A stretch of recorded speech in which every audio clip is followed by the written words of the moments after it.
Ce film est la suite la plus explosive, mais aussi la plus sous-estimée d'une des plus grandes sagas d'action des années 80. Et pourtant, ce film mérite largement sa place auprès des plus grands. Mon Geekama, aujourd'hui on parle du film 58 minutes pour vivre. Avant de continuer, abonne-toi, enregistre la vidéo et partage-la à un fan de films d'action et de Bruce Willis. John McClane est à l'aéroport de Washington pour récupérer sa femme. Et comme d'habitude, il se retrouve au mauvais endroit au mauvais moment. Un groupe de mercenaires prend le contrôle de la tour de contrôle et menace de faire cracher tous les avions en approche. Et bien évidemment, dans l'un des avions, il y a Holly McClane. Du coup, des centaines de vies suspendues dans les airs et un seul homme pour tout résoudre. Et cette fois, le compte à rebours, c'est le carburant des avions qui s'épuise. Le point fort de ce film, c'est l'escalade permanente. En gros, Renny Harlin, il prend la formule du premier film et le pousse à l'extrême. Du coup, chaque séquence est plus grande, plus spectaculaire et plus risquée que la précédente. Poursuite en motoneige, combat dans une église, la scène finale sur l'aile de l'avion, c'est très clairement du cinéma d'action des années 90. John McClane reste John McClane, épuisé, sarcastique,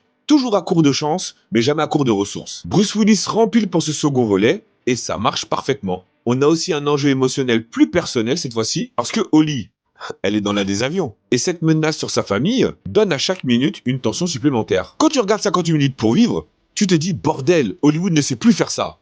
Et tu as raison.